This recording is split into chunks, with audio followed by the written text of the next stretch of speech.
Kwa majina naitwa Fredrick Mnahela, ni mkuu wa kitengo cha usimamizi wa taka ngumu na usafi wa mazingira halmashauri ya wilaya ya Monduli.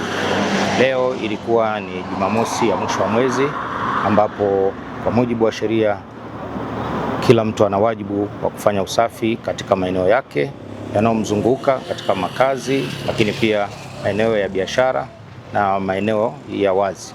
Leo tumeshiriki pamoja na Mheshimiwa mkuu wa wilaya, mkurugenzi mtendaji wa halmashauri pamoja na CMT, lakini pia kamati ya ulinzi na usalama ya wilaya pamoja na Mheshimiwa diwani wa kata na wananchi wote kwa ujumla.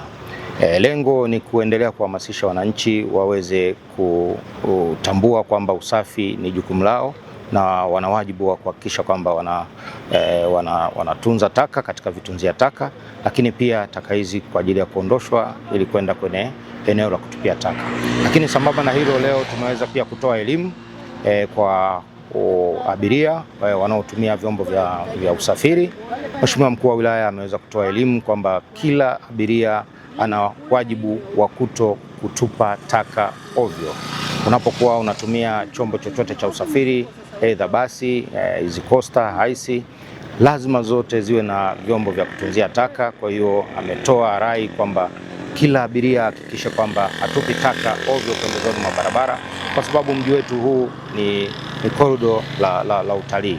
Kwa hiyo tunaendelea kuwakumbusha wananchi kwamba watii sheria bila shuruti. Asanteni sana. Monduli bila taka inawezekana. Mimi naitwa Loti Naparana Tarakwa, diwani wa kata ya Meserani.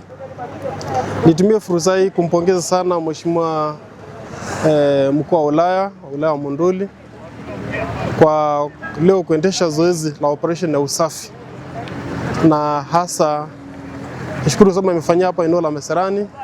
Watu wamehamasika leo, wamefanya usafi na ile eneo la Meserani ni eneo moja muhimu sana kwa usafi, kwa sababu ni njia kuu ya watalii ya kwenda kwenye hifadhi za wanyama kama Ngorongoro, Serengeti, Tarangire na vingine na national park zingine nyingi.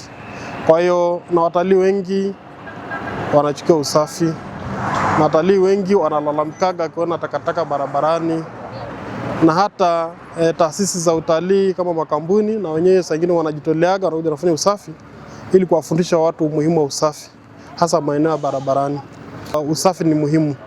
Fanya biashara wote anapokuja kufungua biashara yake ni bora ufanye usafi ya eneo linalozunguka, kama jinsi unavyofanya usafi wa mwili wako asubuhi, na usafi wa mazingira pia ni muhimu ya kufanya kabla hujafunga biashara aina yote, ili angalau biashara yako hii inavutia na watu wengi wanakuja kwako kwa ajili ya kukuunga au kununua vyakula baada ya kuona kwamba eneo lako ni safi.